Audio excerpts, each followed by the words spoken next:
મિત્રો કોપ ગામ મંડળી જે સહકારી મંડળીનો આજે વિષય આપણે ખુલાસાવાર કરશું, કારણ કે ઘણા વર્ષો થઈ ગયા છે. આ કમથી કમ 2020ની વાત છે.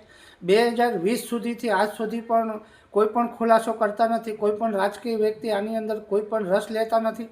ખેડૂતની મંડળીની અંદર કેટલું કૌભાંડ થઈ જાય છે, કૌભાંડ ખુલી જાય છે, કેસો ફરિયાદો થઈ જાય છે, કોઈને એક્શન થતી નથી. આ ગુંડાઓ, લૂંટેરાઓ, ખેડૂતના પૈસા લૂંટનારા ગામની અંદર ફરતા રહે છે અને ગામની અંદર હજી પણ ભ્રષ્ટાચાર કરતા રહે છે.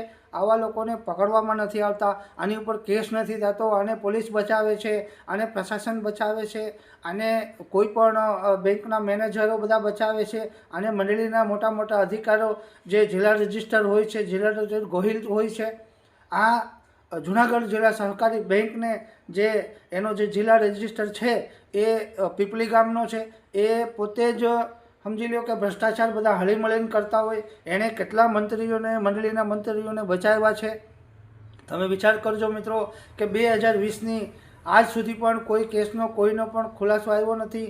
આ લોકો જે કૌભાંડ કોપ ગામની મંડળીની અંદર જેણે મારી મંડળીની અંદર કર્યું છે એનું નામ છે, મંડળીનો મંત્રી કોપ ગામનો છે, હુસૈન સિરાજી એનું નામ છે. અને જે એનો પ્રમુખ છે એ નારણભાઈ છે, એ કોળી સમાજથી આવે છે. નારણભાઈ કાનજીભાઈ લુંભા આ પોતે પ્રમુખ છે મંડળીનો. અને એનો જે મંત્રી છે મંડળીનો, એ મંત્રી છે એનું નામ છે હુસૈન સિરાજી, કોપ ગામનો વતની છે. અને ઘણા બધા કૌભાંડો કર્યા છે. અને આ કૌભાંડો બધા કરીને પછી ઉના ભાગી ગયો છે રહેવા માટે થઈને. અને આની ઉપર ફરિયાદી કરવા માટે થઈને મેં ઘણી બધી કોશિશ કરી. નવાબંદર પોલીસ સ્ટેશનમાં ઘણી બધી કોશિશ કરી.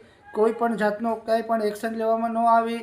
બારોબાર બધું શેકેલું કરી દીધું. એના જે સમાજના પટેલ લોકો હોય છે, જેનું નામ છે કોપ ગામના મુસ્લિમ સમાજના જે પટેલ છે એમનું નામ ફારૂક બાપુ છે. આ ફારૂક બાપુ પોતે જ એમાં સામેલ થયેલા હોય અને એ સાથે મળીને બધું કરતા હોય છે. પછી આનો જે મેઇન સૂત્રધાર છે અત્યારે ઉપ સરપંચ બનેલો છે, જેનું નામ છે મહેબૂબ. આ મહેબૂબભાઈ છે. આ બધા લોકો મળી અને આ હુસૈન સિરાજીને સપોર્ટ આપે છે કે ભાઈ કાંઈ વાંધો નહીં, અમે બેઠા છીએ. આ લોકો રાજકીય રીતે અને ભાજપની સાથે અને કોંગ્રેસની સાથે જોડાય અને આવા બધા ભ્રષ્ટાચારોને મોટા મોટા વાચા આપતા હોય છે.